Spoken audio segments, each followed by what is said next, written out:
हे विभो पर्युष्टया वनमालया, पर्युषित वनमाला से के साथ प्रतिपत्निवत यम भगवती श्री शौक की तरह यह सुप्रसिद्ध आपके वक्षस्थल पर निवास करने वाली भगवती श्री संस्पर्धिनी है, ऐसा हम अनुमान करते हैं। अहम जत्र वसामि तत्रैव वक्षसि पर्युषिता अपि यं वसति इति प्रतिपत्निवत् सपत्नी श्री संस्पर्धमाना भवति। तथापि तां संस्पर्धमानं श्रियम् अनादृत्य यः भवान् पर्युषितयापि अमुया वनमालया भक्तैः अर्पिता इयमिति प्रीत्या सुप्रणीतम् अर्हणम् आददत्। तस्य तवांघ्रि न अशुभाशय धूमकेतु सदा भूया। ऐसे भगवान के गले में लटकी हुई वनमाला दिव्य है, अतः वह कभी भी पर्युषित नहीं होती है, परंतु भक्तजन बारंबार नवीन माला धारण कराते हैं भगवान को, यह भावना करके पर्युषिता शब्द कहा गया। पर्युषित, पर्युषित का अर्थ होता है वासी। हे विभो, भक्तों के द्वारा अर्पित वनमाला से लक्ष्मी जी मानो ईर्ष्या से करती हैं, फिर भी आप श्री का अनादर करके संस्पर्धमानम श्रियम अनादृत्य अमुया वनमालया सुप्रणीतम अर्हणम आदर। भक्तों के द्वारा वनमाला द्वारा, इस वनमाला द्वारा जो सुष्ठु संपादित अर्हणम है, आपकी आराधना है, पूजा है, उसी को स्वीकार करते हैं। लक्ष्मी जी जले या मरे कभी भी आप वनमाला नहीं निकालते हैं, यह अर्थ। तो लक्ष्मी जी कभी ईर्ष्या नहीं करती, उनके श्रृंगार से वे और अधिक प्रसन्न होती हैं, परंतु श्रीपाद जी गोस्वामी जी कहते हैं कि सब प्रणय विनोदोक्ति मात्र विदम, यहाँ केवल प्रेम सहित विनोदोक्ति मात्र है। और यह सिद्धांत है कि भगवान अपने भक्तों की पूजा को बहुत बड़ा करके मानते हैं। जब भक्तजन भगवान की पूजा करते हैं, उनका सम्मान करते हैं, तो उनके सामने यह विचार जरूर आ जाता है कि एक तरफ तो मैं दीनहीन व्यक्ति हूँ और दूसरी तरफ सर्व सौभाग्य सर्व धन की अधिष्ठात्री लक्ष्मी जी हैं, तो भगवान हमारी सेवा को क्या पूछेंगे। पृथु महाराज के मन में भी इस प्रकार के भाव का उदय हुआ, उनकी स्थिति में वर्णन है। तो उस समय भगवान से कहते हैं कि यदि कदापि हमने और लक्ष्मी में प्रतिस्पर्धा हो जाए आपकी चरण सेवा करने में, तो आप हमारा ही पक्ष लेंगे, क्योंकि भगवान को वास्तव में भूरितर पदार्थ की आवश्यकता नहीं है, धन की आवश्यकता नहीं है, भाव की अपेक्षा करते हैं। तो ऐसा होगा नहीं, लेकिन लक्ष्मी जी और भक्त में यदि सेवा के लिए स्पर्धा हो जाए, कंपटीशन हो जाए, तो भक्त की सेवा को ही भगवान स्वीकार करते हैं, न कि अधिक धनवान होने से लक्ष्मी जी की सेवा को स्वीकार करते। किसी भी व्यक्ति को ये अभिमान नहीं करना चाहिए कि मैं धनी हूँ इसलिए भगवान हमारी सेवा को स्वीकार करेंगे, और कोई निर्धन है तो उसकी सेवा को स्वीकार नहीं करेंगे। भगवान प्रेम के भूखे हैं, और इतना यह भी निश्चित है कि वे दीन बंधु हैं, दीनों का पक्ष लेते हैं। तो संधिदूत बनकर गए हस्तिनापुर, वे एक राजा के द्वारा अर्पित की गई सेवा को स्वीकार नहीं की। दुर्योधन ने बहुत तरह से भगवान की सेवा करने का विचार किया था, लेकिन भगवान स्वीकार नहीं किए। और विदुर जी के यहाँ जा करके साग खाए, केला का छिलका खाए। यह भगवान का स्वभाव है। ऐसी बात नहीं कि भगवान के पास कुछ कमी है और इसलिए किसी धनी की अपेक्षा करेंगे। तो सबसे धनी व्यक्ति भगवान की सेवा में है, लक्ष्मी जी। इस संसार में ब्रह्मा आदि के पास जो धन है वह लक्ष्मी जी की कृपा कटाक्ष का फल है। थोड़ी सी कृपा की कोर से देख देती है तो वही व्यक्ति इस लोक में परम धनी हो जाता है। तो वह भगवान की नित्य सेविका है। तो अपेक्षा की जा रही है कि लक्ष्मी जी भले संस्पर्धा करे उस वनमाला से, लेकिन वह वनमाला भक्तों के द्वारा अर्पित की गई है। अतः अमुया वनमाला है, उस वनमाला के द्वारा संपादित सुष्ठु संपादित सेवा को भगवान आदर स्वीकार करते, कभी यह समझ करके छोड़ते नहीं है कि अरे इसमें क्या है। तो ऐसे प्रभु का चरण कमल तस्य तवांघ्रि नः सदा अशुभाशय धूमकेतु भूयात्। आपका चरण कमल हमारी अशुभ वासनाओं को सदा ही जलावे, समाप्त करे। यह धूमकेतु शब्द पर कुछ विचार करना चाहिए। हमारी अशुभ वासनाओं को जलाने के लिए आपका चरण कमल अग्नि बने, भूया हो। तो अग्नि किस तरह से जलाता है इसको हम लोग में देखते हैं। ईंधनों को, सूखे या हरे ईंधनों को भी अग्नि जलाने लगता है। इसका अर्थ है कि घोर जंगल की तरह, कूड़ा करकट की तरह हमारे हृदय में वासनाएं छाई हुई है। यह छा सकती है। इस प्राकृतिक जगत में कभी भी किसी के भी मन में संसार के भोगने की इच्छा का उदय हो सकता है। यह अनंत इच्छाएं रहती ही हैं, सबका अनुभव है। तो भगवान से प्रार्थना कर रहे हैं ब्रह्मा शिव देवगण कि हमारे अशुभ वासनाओं को आपका चरण कमल जला दे, मतलब आप जला दीजिए। यह बात है कि मान लीजिए अग्नि किसी ईंधन को या कूड़ा करकट को, कुछ अंबार को जला दिया। जलाने का लाभ तो है कि अग्नि भी शांत हो जाए और वो स्थान साफ हो जाए कि वहाँ खेती करे, कुछ भी घर मकान बनाए, कुछ भी करे, यहाँ फालतू चीजें जमा हुई है। लेकिन वास्तव में यहाँ पर दृष्टांत और दाष्टांत में केवल एक बात के लिए यह उक्ति कही गई है कि वह जला दे। लेकिन जला करके क्या करे, वह स्वयं ही हमारे हृदय में उदित रहे। जहाँ तक माया की बात है, माया को दूर करने में भगवान श्री कृष्ण सूर्य के समान है। यदि माया अंधकार है तो वे सूर्य के समान है। कृष्ण सूर्य सम माया है अंधकार, जहाँ कृष्ण कहा नहीं माया अधिकार। तो भगवान का स्वभाव है कि वे जिस हृदय में उदित होते हैं वहाँ की अन्य वासनाओं को निश्चित दूर कर देते हैं।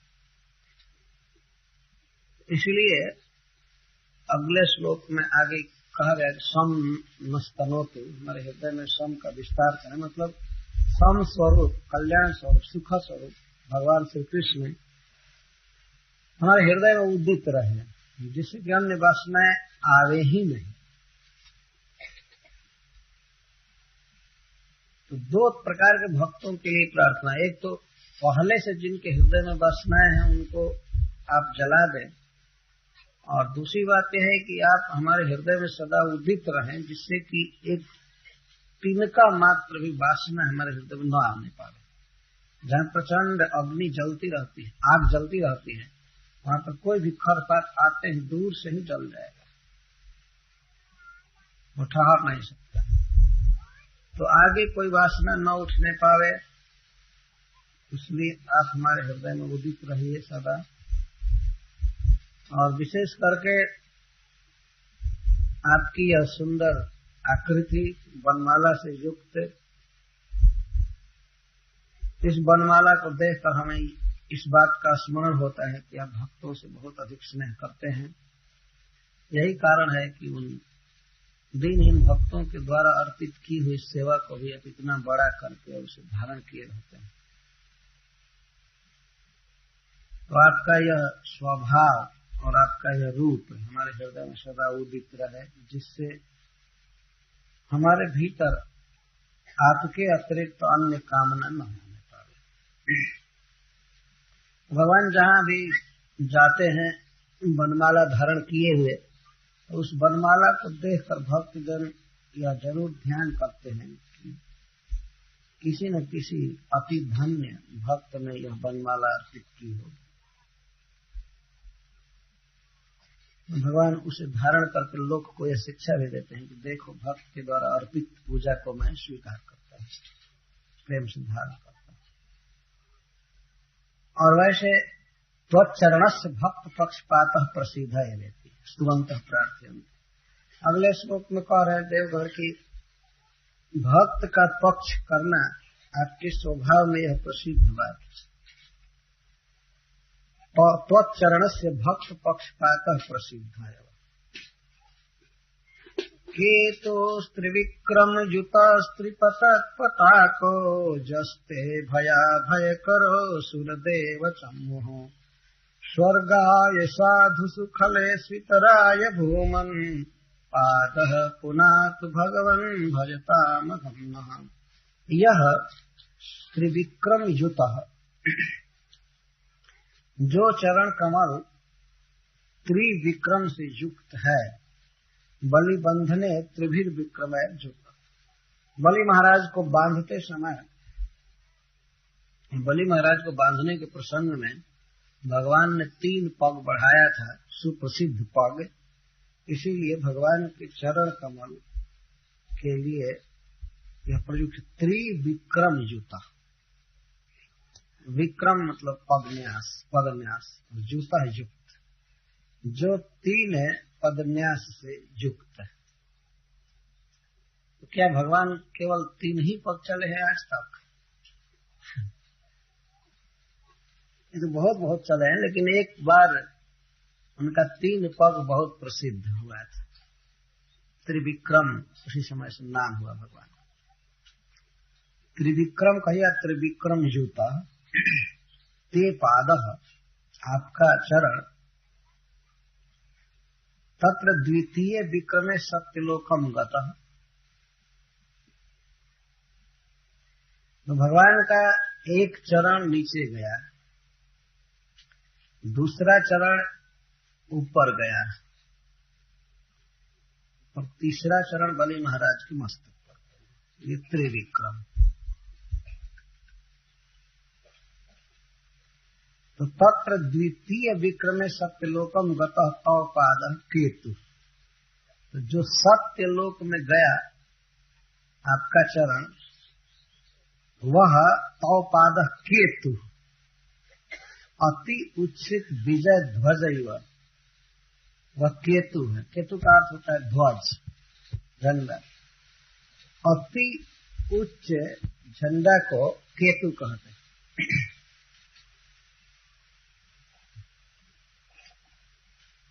अति उच्छ्रित विजय ध्वज। और यहाँ केतु का अर्थ है दंड मात्र। और उससे जो गंगा जी निकले वही है उस दंड में पताका। पताका जो वस्त्र लहराता रहता है, जैसे बहुत बड़ा वस्त्र हम लोग देखते हैं द्वारकानाथ, द्वारकाधीश के मंदिर पर द्वारका में, और वहां पर झंडा चढ़ाने की बहुत महिमा है, बहुत खर्च होता है, लोग नया नया झंडा चढ़ाते हैं। तो आपका जो द्वितीय चरण सत्यलोक में गया वह केतु के समान है, अति उच्छ्रित त्रिपतत पताकः, और उसमें से त्रिधा पतंती लोकेशुआ, पतंती गंगा पताका जस्य। तो उसमें से 3 प्रकार से झंडा फहरा रही है।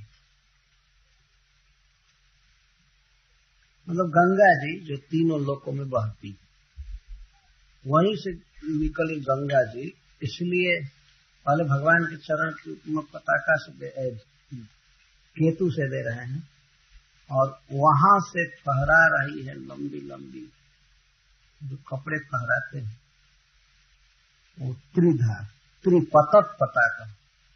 त्रिपतत का तो तीनों लोकों में जो गिरती है फहराती है। तो झंडा जब लहराता है तो लगता है कि जा जाकर अंतिम छोर गिर रहा है। तो तीनों लोकों में गंगा जी की 3 धाराएं गिरती हैं, यही पताकाएं हैं।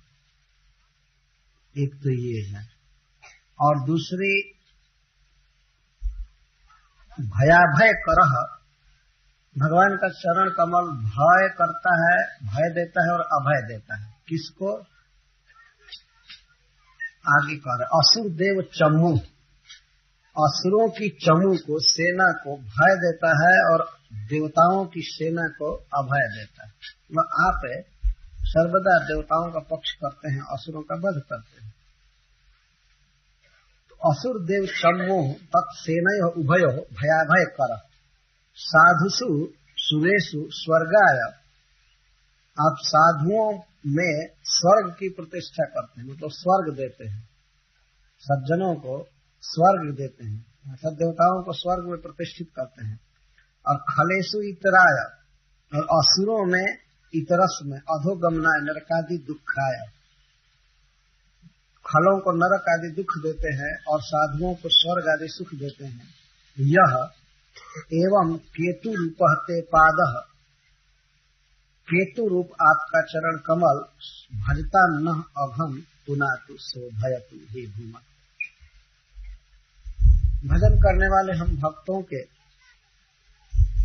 अघ को, अपराध को पुनातु शोभयतु समाप्त करे, हमें पवित्र करे। आपका चरण कमल हमें पवित्र करे। या कोई भी व्यक्ति जो भगवान श्री कृष्ण का भजन कर रहा है, हे नाथ, आपसे प्रार्थना है कि आप उसको शुद्ध करें, शोधित करें।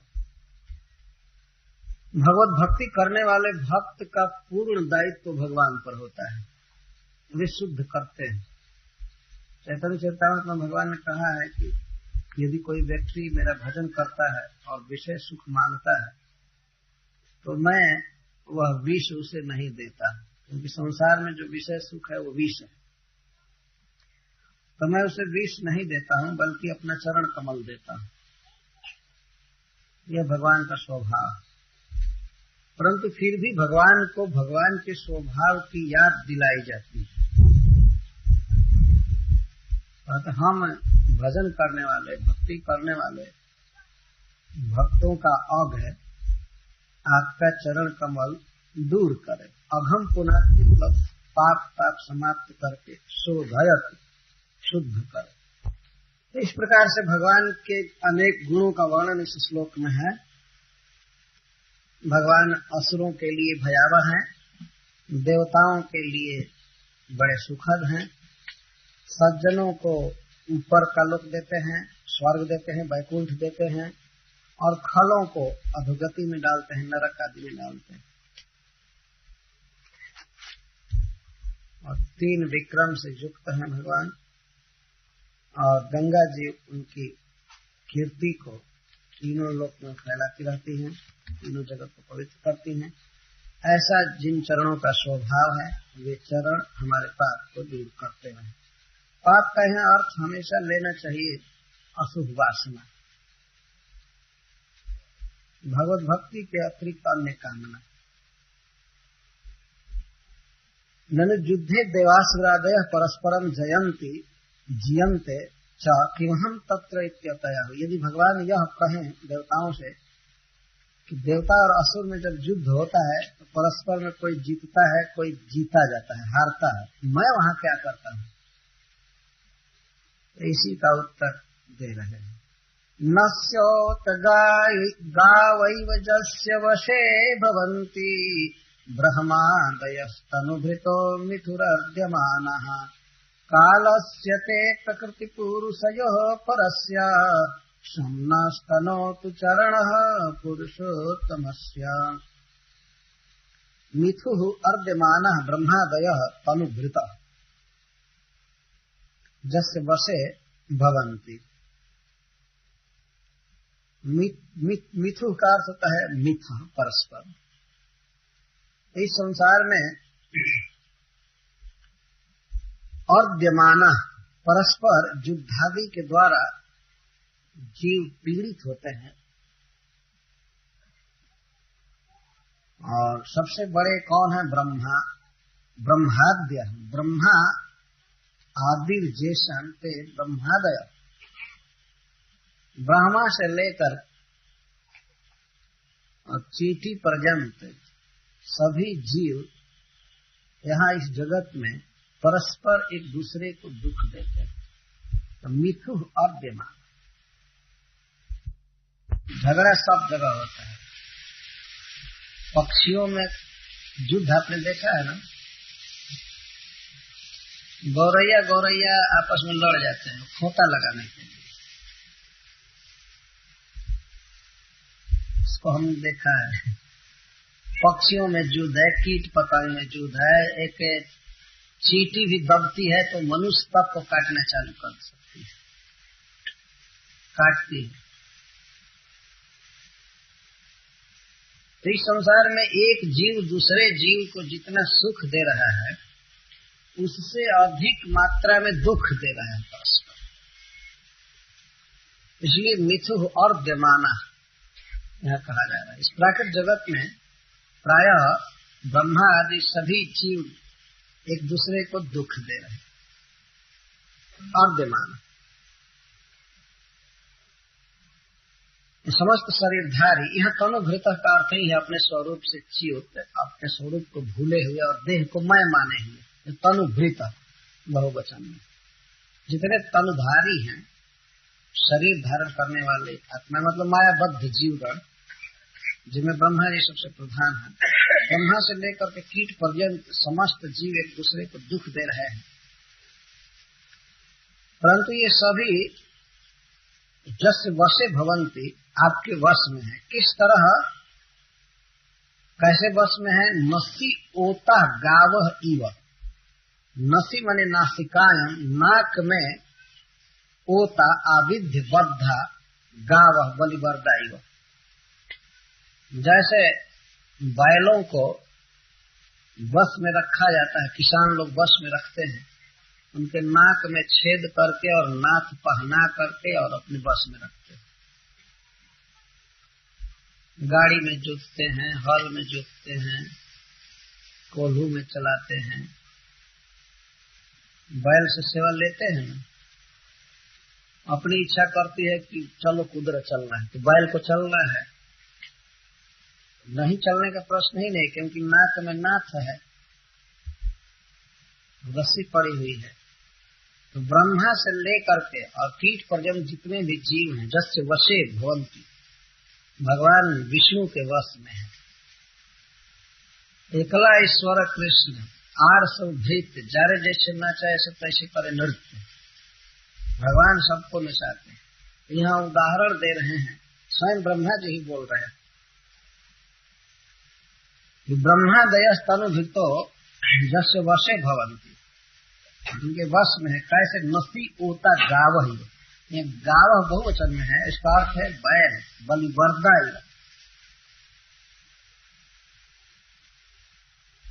कुतः, कैसे, क्यों वश में है आपके? क्योंकि कालस्य कलयितु प्रवर्तकस्य, आप कलयिता है, काल है। काल का अर्थ होता है हाँकने वाला, गिनने वाला, सबको बस में रखने वाले को काल कहते हैं। एक एक करके हिसाब किताब क्लियर करता जाए, गिनता जाए, मारता जाए, इसको काल कहते हैं। तो आप काल हैं।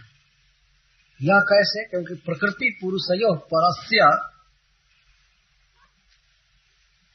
आप प्रकृति और पुरुष से भी पर हैं, इसलिए आप पुरुषोत्तम हैं। प्रकृति कहते हैं माया को, और पुरुष मतलब जीव। प्रकृति और पुरुष दोनों से आप पर है, अथवा प्रकृति और काणोदक्षाई दोनों से आप पर है। आप पुरुषोत्तम हैं। ऐसे पुरुषोत्तम के चरण न संतनम तु, हमारे सम का विस्तार करें, हमारे मंगल का विस्तार करें। हमारे हृदय में जो भी भगवद रति के अतिरिक्त कामना हो उसको समाप्त करें। कामना समाप्त करके और सम का अर्थ प्रीति की सुरक्षा करें। भगवान का प्रेम हमारे हृदय में बना, आपका प्रेम बना रहे। हे पुरुषोत्तम, आपका चरण हमारे हृदय से अशुभ वासनाएं दूर करें, पहली प्रार्थना है। और आपका प्रेम रूप मंगल हमारे हृदय में विस्तारित हो, ऐसा आप ही कर सकते हैं। वास्तव में भगवान चाहे तो अपना प्रेम हृदय में एक क्षण में भर सकते हैं, वो सबके हृदय में। तो जो इस प्रकार से समस्त जीवों को अपने बस में रख सकता है, सबका जन्म मरण खाना पीना उठना बैठना सब जिसके वश में है, तो किसी के हृदय में कृष्ण प्रेम भर देना भी उसी के वश में है। अपने प्रति प्रेम देना यह भगवान के हाथ में है, भगवान ही प्रेम देते हैं। जैसे जीव साधन करता है भगवत प्रेम पाने के लिए, लेकिन भगवान का प्रेम भगवान ही देते हैं स्वयं, उसके लिए दाता है। जैसे प्रथम स्कंद के 6ठे अध्याय में हम लोग पढ़ते हैं, नारद मुनि जब पूर्व शरीर में बच्चा थे भजन किए, तो भगवान उनके हृदय में एक बार आविर्भूत हुए और आविर्भूत होकर के फिर तिरोहित हो गए।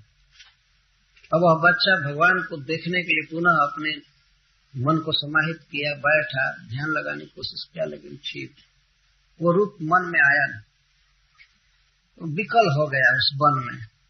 तो भगवान ने कहा आकाशवाणी में कि हे वत्स, तुम इस जन्म में मेरा दर्शन नहीं कर पाओगे। उस बच्चे ने पूछा तो क्यों दर्शन दिए? तो भगवान ने ये कहा कि तुम्हारी चित्तवृत्ति पूर्णतः अनन्य होकर के मुझ में ही लगी रहे, तुम मेरे लिए विकल रहो, इसके लिए मैंने अपने दूत की स्फुरना कराई, तुम्हारे हृदय में प्रकट हुआ, जिससे तुम्हारा चित्त इधर उधर न जाने पावे, मुझ में ही लगा रहे, तुम इसके लिए विकल रहो।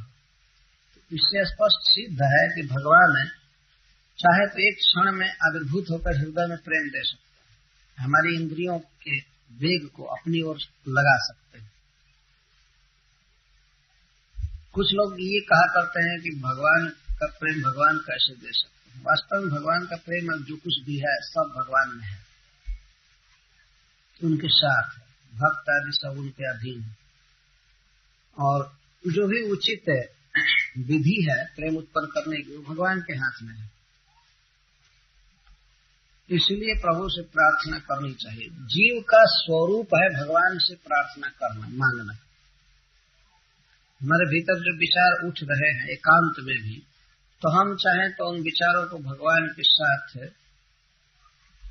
प्रस्तुत कर सकते, भगवान से कह सकते हैं हमारी ये इच्छा है, हमारी ये स्थिति है, आप सब जानते हैं। तो यहाँ पर देवगण भगवान से प्रार्थना कर रहे हैं कि आप हमारा अशुभ दूर कीजिए, अशुभ वासनाएं हमारी दूर कीजिए और हमारे हृदय में अपना प्रेम रूप मंगल विस्तारित कीजिए, क्योंकि आप सर्वसमर्थ हैं। और वैसे भी आप काल रूप से हैं, उसी उक्ति को पूरा करने के लिए पुनः कह रहे हैं।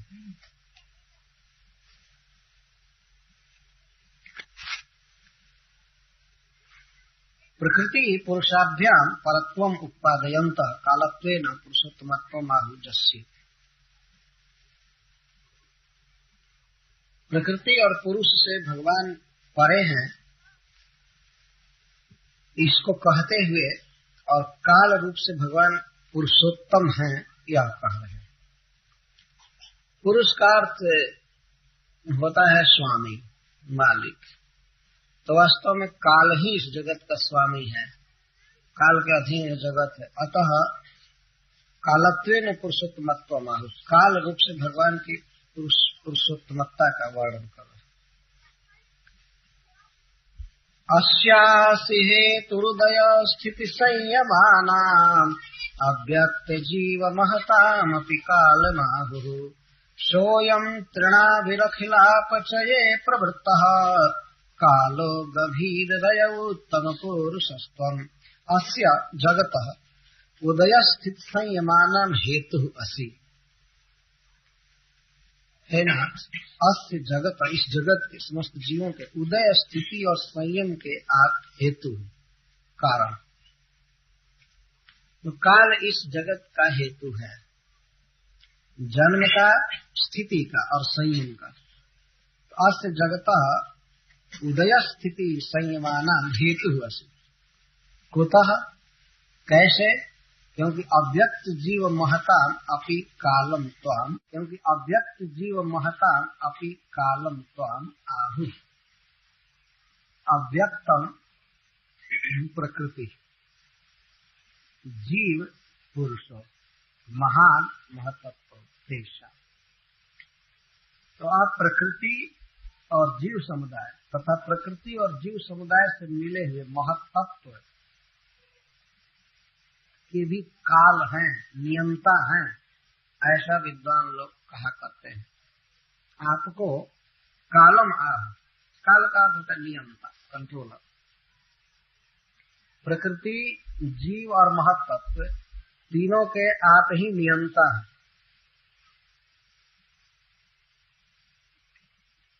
इस नियंता और अभियंता शब्द को आजकल सरकारी डिपार्टमेंट में भी लिखा जाता है। अभियंता का क्या मतलब होता है? इंजीनियर, चालू करने वाला, फोर्स देने वाला। नियंता भी कहीं कहीं लिखते हैं, परीक्षा नियंता। तो शास्त्र और सज्जन कहते हैं कि आप इस माया शक्ति के, समस्त जीवों के और माया शक्ति और जीवों से मिले हुए महत तत्व के क्रियाकलाप के आप ही नियंता है, ऐसा कहते। कालम आह, अक्षरात् परतः परः महतः परम व्यक्तम व्यक्तात् पुरुषः परः पुरुषा न परम किंचित सा काष्ठा सा परागति इत्यादि श्रुत है।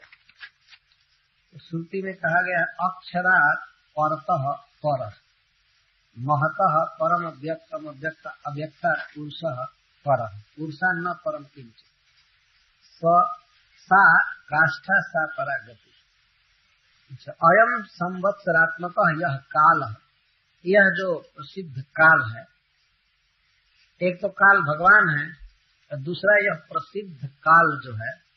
प्रसिद्ध का मतलब हम लोगों के अनुभव का विषय। अयम का अर्थ है यह। ऐसे काल की गणना पक्ष में की जाती है, सप्ताह में या महीने में, 6 महीने में, लेकिन वास्तविक गणना सुप्रसिद्ध है वर्ष काल। काल की यह गणना है, इकाई वर्ष। किसमें पूछा जाता है कि आप कितने वर्ष के हैं, कितना वर्ष हुआ यह घटना हुई, तो यही पूछा जाता है ना।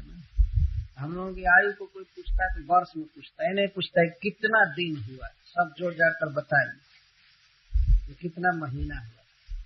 वर्ष बहुत प्रसिद्ध है और उसको संवत्सर कहते हैं। तो इयम का अर्थ है संवत्सरात्मक, यह काल है। संवत्सरात्मक मतलब वर्षात्मक जो काल है, एक वर्ष का जो काल है, समय है, वह उसकी 3 नाभि है। चक्र के रूप में वर्णन कर रहे हैं। इसमें त्रीणी चातुर्मास्यानि नाभ्योजस्य, तो 3 नाभियां,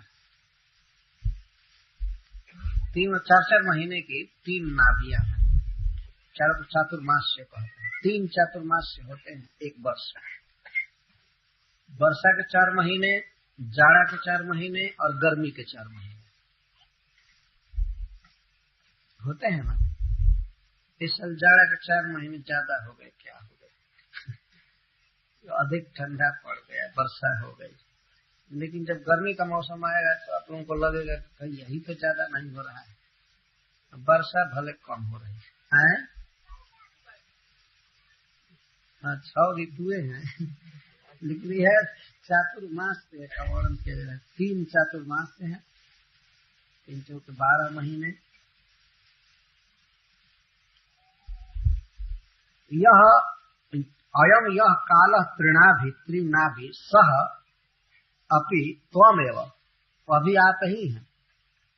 अतः त्वम उत्तम पुरुष, आप उत्तम पुरुष हैं, उत्तम अभियंता है, नियामक। कथम भूत काल गभीर रय, कैसा काल? गभीर रय, गभीर का अर्थ अप्रतिहत वेग वाला। कोई यह सोचे कि ये जो वर्ष चल रहा है इसको यही रोक दिया जाए, अब 99 न आने पाए, 98 के चक्का को यही जाम कर दिया जाए। रेलवे में हड़ताल करते हैं तो लोग कहते हैं चक्का जाम हो गया, लेकिन जाम होता नहीं, चलता रहे। काल एक चक्र है, चल रहा है। वर्षा का मौसम बीतेगा तो आएगा जाड़े का मौसम, जाड़े का मौसम बीतेगा तो गर्मी का मौसम आएगा। कोई व्यक्ति सोचे जोर लगा करके बस अब गर्मी का ही मौसम बना रहे, अब रोक दे चक्का, नहीं रुकेगा। इसको गंभीर रय का अर्थ है वेग, इसके वेग को रोकना बड़ा कठिन। काल चक्र को रोकने के लिए भगवान ने कोई भी ब्रेक नहीं बनाया, लग जाए ब्रेक और एकाएक सबकी आयु बीतना बंद हो जाए और सब बंद हो जाए, नहीं। काल चल रहा है प्रतिक्षण, घड़ी के सेकंड सुई की तरह खचखच खचखच खचखच खच बहुत रफ्तार से चल रहा है। फिर गंभीर रय कहते हैं। अखिल अपचय प्रवृत्त, और अखिला नाम अपचय, नाश से प्रवृत्त, समस्त उत्पन्न की हुई वस्तुओं के नाश में यह काल प्रवृत्त है। उपचय और अपचय 2 शब्द है। तो उपचय का अर्थ होता है उत्पन्न करना, बढ़ाना, और अपचय का अर्थ है विनाश करना। काल रूप से आप सबके विनाश पर पड़े हुए हैं। जैसा गीता में कहे हैं, जस्माक्षरमती तो हम अक्षरादपि चोत्तमः अतोस्मि लोके वेदे च प्रथितः पुरुषोत्तम। भगवान पुरुषोत्तम है। जितने भी स्वामी हैं, मालिक हैं, सब में सिरमौर परम ईश्वर भगवान कृष्ण है, वही काल रूप से है। त्वमेव प्रकृत्यादि द्वारा जगत सृष्टियादि हेतु रीति उत्तम। तो यहाँ तक यह बात कही गई कि प्रकृति आदि के द्वारा जगत की सृष्टि आदि के कारण आप हैं। तब केन प्रकारेण तदा, किस प्रकार से वे हेतु हैं, इसको अब बता रहे हैं। जीवात् पुरुषात् उत्तम त्वम अव्यक्तम, अधुना प्रकृति उत्तमत्व उक्तम। जीव से भगवान ने परे हैं, श्रेष्ठ ये बात कही गई। अधुना प्रकृति दृष्टु पुरुषाद अप्युत्तमत्वाभिव्यंजन। चक्रवर्ती पाद जी कहते अब यह बता रहे हैं कि भगवान किस तरह प्रकृति से और पुरुष से, कारणोदक साई से भी परे हैं, इसको बता रहे हैं। त्वत्तः पुमान् समधिगम्य जया स्ववीर्यम् धत्ते महान्तमिव गर्भममोघ वीर्यः सोऽयं तयानुगतयात्मनयाण्डकोशम् हैमं ससर्ज बहिरावरणैरुपेतम्। त्वत्तः सकाशात् पुमान् आदिपुरुषः महत्स्रष्टा समधिगम्य शक्तिं प्राप्य जया माया द्वारा वीर्यम् महान्तम धत्ते। ये बिल्कुल अर्थ स्पष्ट है। 3 पुरुष हैं प्रसिद्ध, कारणोदकशाही पुरुष, गर्भोदकशाही पुरुष और क्षीरोदकशाही पुरुष। तो प्रथम पुरुष के लिए महत्स्रष्टा जिनको कहते हैं, प्रकृत्यंतर्यामी, तो वे उनको पुमान पुरुष कहते हैं। बहुत प्रसिद्ध शब्द है शास्त्रों में, पुमान या पुरुष मतलब कारणोदकशाही पुरुष। तो त्वत्तः आपसे, सकाशात पंचमी विभक्ति में है, आपसे पुमान आदि पुरुष कारणोदकशाही समधिगम्य, सम अधिगम्य, खूब अच्छी तरह से प्राप्त करके, क्या शक्ति, आपसे शक्ति प्राप्त करके जया माया वीर्यम महांतम धत्ते, यहाँ जया जिस माया शक्ति द्वारा बीज को धत्ते स्थापित करते हैं, मतलब इसका यहाँ यया शब्द जश्याम सप्तमी विभक्ति में लगेगा। आपसे शक्ति प्राप्त करके आदि पुरुष भगवान, कारणोदकशाही पुरुष भगवान जिस माया में, तो जस्याम माया शक्ति में वीर्य रूप महानतम धत्ते वीर्य स्थापित करते हैं। जब प्रकृति में जीव को दिया जाता है, अनंत कोटि जीवों को बीज की तरह जब भगवान छींटते हैं, प्रकृति में देते हैं, तो जीवों से युक्त प्रकृति की जो अवस्था है उसको महत्तत्व कहते हैं। और वीर्ज का अर्थ है यहाँ जीव, वीर्ज महानतम धत्ते। किस प्रकार से अस्य विश्वस्य गर्भम इव स्वयं महानतैव माया अनुगतः स। जैसे कोई व्यक्ति अपनी पत्नी में गर्भ स्थापित करता है, उसी प्रकार कारणोदकशाही पुरुष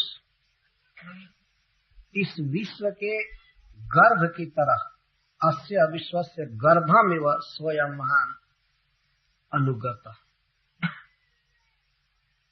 स्वयं धत्ते महान में वो गर्भ अमोघ बीज है, गर्भम एवं अमोघ बीज। जैसे कोई पुरुष अपनी पत्नी में गर्भ स्थापित करता है, इस तरह प्रकृति में भगवान ने गर्भ के रूप में स्थापित किया इस महत्व। समस्त जीवों को प्रकृति के भीतर दिया, क्योंकि वे अमोघ बीज, उनका पराक्रम अमोघ। स्वयं तयानुगत आत्मन अंड कोशम हेमम ससज बहिरावरण रूपे, वही प्रभु कारणोदकशाही पुरुष तया अनुगत उस माया के साथ होकर के, अनुगत का अर्थ है उसकी क्रियाओं में साथ दे करके। यदि प्रकृति के भीतर भगवान न रहे तो प्रकृति कोई कार्य नहीं कर सकती है, गर्भाधान करने के बाद भी। ऐसी बात नहीं कि केवल जीवों को दे दिया गया प्रकृति को तो प्रकृति कार्य करने में समर्थ हो जाएगी, नहीं, भगवान का उसके साथ रहना आवश्यक है। इसीलिए वे महान गर्भोदकशाही पुरुष तया माया अनुगत सन आत्मनः सकाशा अपने से अंडकोशम ससर्ज अनंत कोटि ब्रह्मांडों की सृष्टि किए। कहाँ से? आत्मनः सकाशा, अपने से सृष्टि की। यह अंततः जीव और प्रकृति दोनों भगवान के ही अंश हैं, इसलिए आत्मनः शब्द का प्रयोग, अपने से बाहर निकाले। वही आवरण उपेतम हैंडम अंडकोशम ससर्ज, 7 बाहरी आवरणों से युक्त स्वर्ण जैसा गोल्डन चमकता हुआ ब्रह्मांड सृष्टि की। जाति के लिए एक वचन दिया गया है, अंडकोशम एक वचन है, लेकिन इस प्रकार से अनंत कोटि अनंत ब्रह्मांडों की सृष्टि भगवान ने किया अपने भीतर से।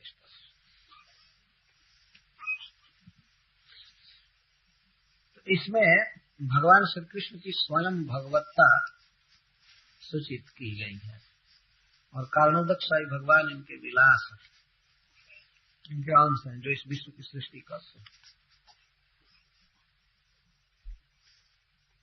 तो भगवान श्री कृष्ण मानो कहें कि ननु एवं भूतम ईश्वरत्वम मम कुतो अवगतम, इस प्रकार की ईश्वरता का ज्ञान आप लोगों को कैसे हुआ, कैसे आप इस निर्णय पर पहुंचे कि मैं परम ईश्वर हूं। तो इसका उत्तर देते हैं, तत्तस्थुषश्च जगतश्च भवानधीशो जन्माययोक्ष गुणविक्रियोपनीतान् अर्थान् जुषन्नपि हृषीकपतेन लिप्तो जिन्मे स्वतः परिहृतादपि विद्यते स्म। तस्मात् तस्थुषः एक जगह स्थित रहने वाले स्थावर के और जगत जंगम के चलने वाले के भवान अधीश, मन चर और अचर समस्त जीवों के आप अधीश्वर। जब क्योंकि जस्मात् मायोत्थ गुण विक्रिया माया के द्वारा उत्था मतलब उज्जृंभिता या गुण विक्रिया इंद्रिय वृत्ति तया उपनीतान अर्थान जुसन हे हृषिक पते न लिप्त। तो हम ये तो अन्य जीवा जोगिनो वा स्वतः परिहृतात् अपि बिभ्यति। भगवान की परमेश्वरता का निरूपण कर रहे हैं कि आप चर और अचर सबके अधीश्वर हैं।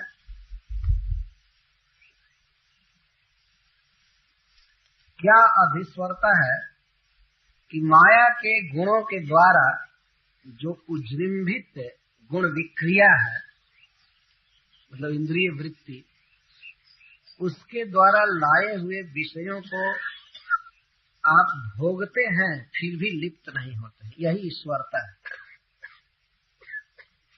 और जबकि आपके अतिरिक्त अन्य जीव या जोगी जन जो होते हैं वे परिहृतात् अपि बिभ्यति,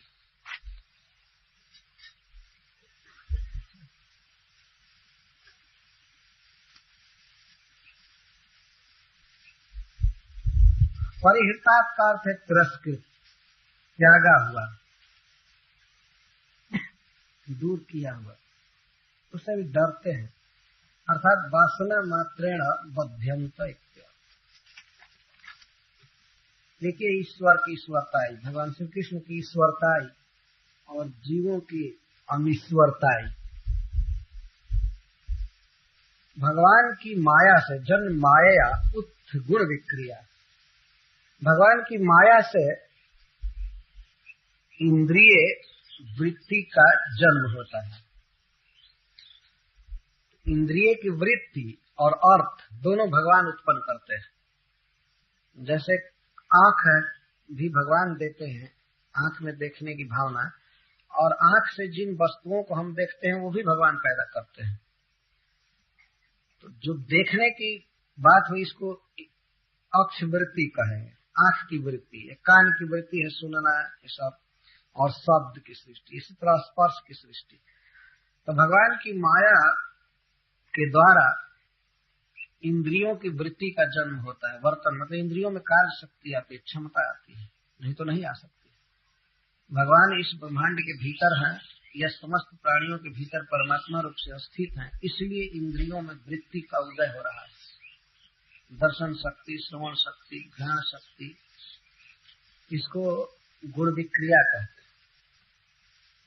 गुण का अर्थ है इंद्रियां और विक्रिया मतलब उनमें चेतना, ये प्रवृत्ति, कार्य क्षमता। तो गुण विक्रिया इंद्रियों की वृत्ति के द्वारा उपनीता अर्थ, उपकार है अनुकूल्य भाव से, नीता अर्थ जुसन न तिहसी पते न लिख।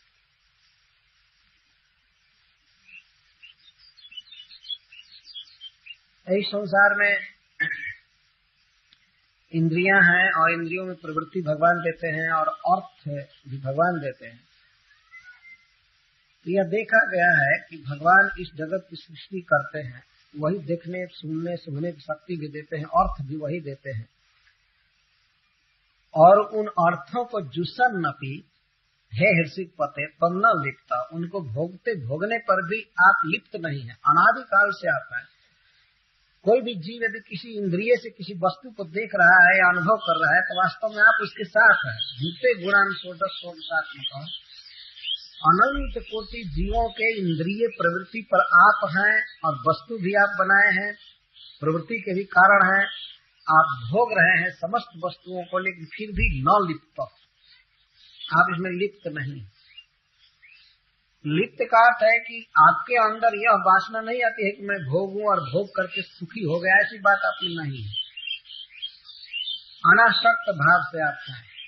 और जबकि दूसरे लोग, अन्य जोगी या जीव, परिहृतादपि विद्यति, स्वयं जिन वस्तुओं को छोड़ चुके हैं, त्याग चुके हैं, या परिहृत का अर्थ शास्त्र द्वारा, लोक द्वारा जो वस्तुएं गर्हित है सिद्ध की कर दी गई हैं, उन दूर पड़ी हुई वस्तुओं से भी डरते हैं। यहाँ डरने का अर्थ है, श्रीधर स्वामी कहते हैं, वासना मात्रेण बध्यन्ते। उनको अगर याद आ जाए उन वस्तुओं की तब भी बंध जाते हैं, और भगवान उसके भीतर रात दिन रह कर भी नहीं बंधते हैं। यह उनकी परमेश्वरता है। परिहृत विषय वो है, जैसे सन्यासी के लिए स्त्री आदि परिहृत, स्वतः परिहृत, स्वयं त्यागा। बहुत से ऐसे लोग हैं जो अपनी पत्नी को स्वयं त्याग देते हैं, लेकिन वो स्मरण करके भी बंध जाते हैं दूर से, स्मरण मात्र से आसक्त हो जाते हैं। साथ होने पर क्या होगा? तो क्या ऐसा है कोई जुसन अपनी न लिप्त, स्त्री आदि के साथ रह करके भी लिप्त न हो? ऐसा नहीं हो सकता। लेकिन भगवान तो समस्त पुरुषों में है, समस्त स्त्रियों में है, कीट पतंग देवता दानव सब में है, और सबके इंद्रिय प्रवृत्ति को वही जागृत कर रहे हैं अपनी माया शक्ति द्वारा। विषय भी वही प्रदान कर रहे हैं, रात दिन वही लगे हुए हैं, भोगते हैं, लेकिन न लिप्त नहीं। लेप क्या है? कि जो भगवान उससे लिप्त नहीं है। लेप का अर्थ है अज्ञान। लेप किसी चमकीले पदार्थ पर, जैसे दर्पण पर लेप चढ़ा दिया जाए, पेंट कर दिया जाए, तो उसका जो सहज स्वरूप है उसमें जो कुछ दिखता है नहीं दिखे, इसको लेप कहते। तो जीव के भीतर ये वासना की भावना हो जाती है, मैं भोगता हूँ, यह मेरा है, ये है, मैं सुखी हो गया, मुझे ये चाहिए वो चाहिए। इस प्रकार की प्रवृत्ति भगवान में उत्पन्न नहीं होती। में लेप नहीं। नमाम कर्माणि लिंपन्ति न मे कर्म फले स्पृहा एवं जो विजानाति कर्म भिन्न सबब। अच्छा, किस तरह से भगवान भोगते हैं विषयों को? इसलिए कि वे हर्षित पर इंद्रियों के पति हैं, पालक, स्वामी। सबके इंद्रियों में जो भी प्रवृत्ति हो रही है उस प्रवृत्ति के मूल कारण भगवान है, परंतु वे इंद्रियों के नियामक हैं, अतः वे लिप्त नहीं। और दूसरे लोग त्यागी हुई वस्तुओं से भी भयभीत होते हैं। यह बिभ्यति स्म का अर्थ श्रीधर स्वामी जी करते हैं, वासना मात्रेण बध्यन्ते, डरते। यह परिहृता कपि का अर्थ है कि जो नहीं है परिहृत है। परिहृत का अर्थ है कि जिसे बहुत युक्तियों से देखा गया और पता लगा कि नहीं है। नहीं है मतलब माया का अर्थ ही होता है जो नहीं है, जो नहीं है वास्तव में। अथवा जो ये कहते रहते हैं नीति नीति या जगत मिथ्या है मिथ्या है, लेकिन फिर भी फंस जाते हैं दूसरे लोग। भगवान तो कभी मिथ्या कहते नहीं, वो सब में रमते हैं, सब कुछ भोगते हैं, फिर भी लिप्त नहीं होते हैं, और दूसरे लोग स्मरण मात्र से लिप्त हो जाते हैं, स्मरण मात्र से, या स्वतः त्यागी हुई वस्तुओं में भी लिप्त हो जाते हैं। ऐसे इसका मोटा मोटा उदाहरण तो लोक में देखा जाता है। कई लोग ऐसे संन्यास ले लेते हैं, लेकिन इसके बाद फिर बचवा बबुआ आकर फिर अब कभी कभी अपनी स्त्री के पास अपनी भूल स्वीकार करते हैं कि बेकार में पागल हो गया, संन्यास ले लिया। तो परिहृत स्वतः, वो भी कोई सिखाया नहीं बताया नहीं, स्वतः जो छोड़ दिए ज्ञान होने पर कि नहीं ये माया है ये है वो है, लेकिन फिर भी बध्यन्ते, फिर भी बंध जाते। जिन वस्तुओं के साथ वास्तव में किसी का कोई संबंध नहीं है उन वस्तुओं से बंध जाते। भगवान का तो संबंध है, उन्हीं की माया से सब कुछ उत्पन्न किया गया है, और वे भोक्ता के रूप में सब में हैं भी, अंतर्यामी परमात्मा के रूप में, लेकिन वे बांधते नहीं। और जिसका कुछ नहीं है, वस्तुओं के साथ जिसका कोई संबंध नहीं है, अच्छा जो संबंधाभास है उसको भी छोड़ चुका है, और फिर भी वासना मात्र से बध्यम, फिर बंध, ये हमारा है, ये हमारा है, हमारा है, हमारा है। ये अंतर है भगवान में और जीव या योगी, प्रधान योगी। योगी लोग ही वास्तव में इस संसार को छोड़ते हैं, इसीलिए है योगिना ही अर्थ ठीक होगा। त्यक्तात् विषय जोषणा वासना मात्रेण बध्यम, यही संस्पर्शजा होगा दुख यो न एवते आद्यंतवंत कौन्तेय न ते सुरमते बुधा।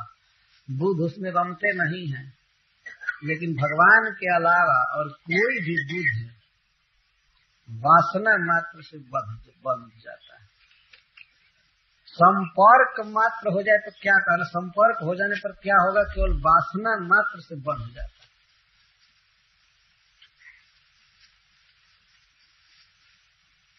इंद्रियों को जीतना यही गोस्वामित्व है, स्वामित्व यही है वास्तव।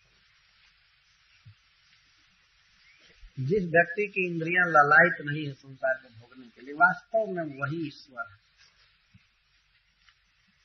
उद्धव जी ने भगवान से एक प्रश्न किया है, क ईश्वर।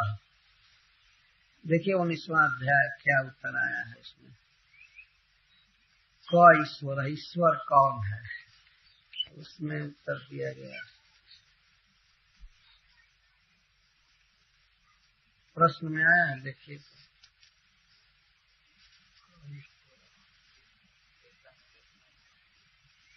तो उत्तर देखिए, अंतिम उत्तर। हाँ देखिए, जिसकी गुणों में आसक्त बुद्धि नहीं है, जिसकी बुद्धि गुणों में आसक्त नहीं है, वही है ईश्वर। यहाँ से बिल्कुल अर्थ बैठ रहा है।